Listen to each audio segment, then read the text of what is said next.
GHMC అధికారులు పన్ను వసూళ్ల మీద నజరు పెట్టిండ్రు. పోయినేడు బాగానే వసూలు చేసినా ఇప్పుడే వచ్చే ఏడాదిపై కన్నేసిండ్రు. మొదలు పన్ను కట్టినోళ్లకు 5% రాయితీ ఇస్తామంటుండ్రు.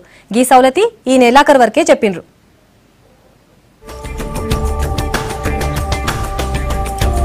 నిరుడు 2016-17కు అనుకున్న దానికంటే 175 కోట్లు ఎక్కువనే పన్నులు వసూలు చేసింది బల్దియా.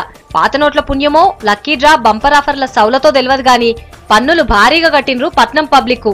మార్చి 31 అర్ధరాత్రి వరకు మొండి బకాయిలు ఉన్నోళ్లు కూడా వరుస పెట్టి కట్టిర్రు. అయితే గీ ఏడాది 2017-18 ఆర్థిక సంవత్సరానికి శివర్ల కట్టకుండా మొదట్లనే కట్టేటట్లు చేస్తుండ్రు బల్దియా అధికారులు. మొదలు కడితే 5% రాయితీ ఇస్తామంటుండ్రు. గది కూడా గీ నెలాఖరులోగా కట్టాలని చెప్తుండ్రు. ఏప్రిల్ 1వ తారీఖు నుంచి ఆ సంవత్సరం ప్రాపర్టీ ట్యాక్స్ డిమాండ్ రైజ్ అవుతుంది. ఏప్రిల్ 30వ తేదీ లోపల ఒకవేళ ఆ సంవత్సరానికి సంబంధించినటువంటి ప్రాపర్టీ ట్యాక్స్ కడితే ఒరిజినల్గా ప్రాపర్టీ ట్యాక్స్ మీద ఒక 5% రిబేట్ వస్తుంది.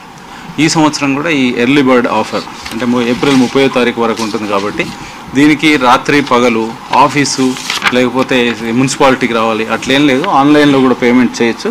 ఆన్లైన్లో పేమెంట్ చేయాలంటే స్టెప్స్ కూడా మనకు సిజిజి ద్వారా దాదాపు అందరికీ మెసేజ్ పంపించడం జరుగుతుంది. గీ సౌలతి మొండి బకాయిల కోసం కాదని ఎప్పుడు చక్కగా కట్టేటోళ్ల కోసమేనని చెప్తుండ్రు.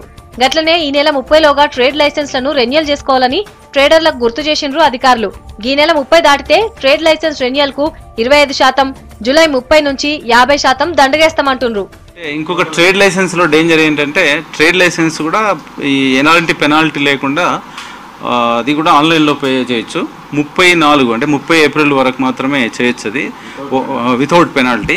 1 మే నుంచి జూన్ 30th వరకు 20% పెనాల్టీ అండ్ జూలై తర్వాత జూలై 1 నుంచి పే చేస్తే 50% పెనాల్టీ ఉంది. కాబట్టి ఈ చిన్న అమౌంట్స్ 500 నుంచి 1000, 1500, 2000 అట్లాగే ఉంటాయి. దానికి మళ్ళీ పెనాల్టీ ఇవంతా కలిస్తే చాలా ఎక్కువ అవుతుంది. ఈ ఫెసిలిటీని కూడా ఉపయోగించుకోవచ్చు. అట్లాగే ట్రేడ్ లైసెన్స్ ప్రొవిజనల్గా ఒకవేళ వాళ్ళే జనరేట్ చేసుకోవచ్చు ప్రొవిజనల్ లైసెన్స్ కోసం. మళ్ళీ అది నిబంధనల ప్రకారం ఉందా లేదా అనేది మన వాళ్ళు వెరిఫై చేసి దాన్ని పర్మనెంట్ చేస్తారు. ఆస్తి పన్ను కట్టేటోళ్లు జీహెచ్ఎంసీ ఆఫీసులు గాని సిటిజన్ సర్వీస్ సెంటర్లు, మీ సేవ, ఈ సేవా కేంద్రాలతో పాటు మై జీహెచ్ఎంసీ యాప్ నుంచి కూడా కట్టొచ్చని చెప్పిండ్రు అధికారులు.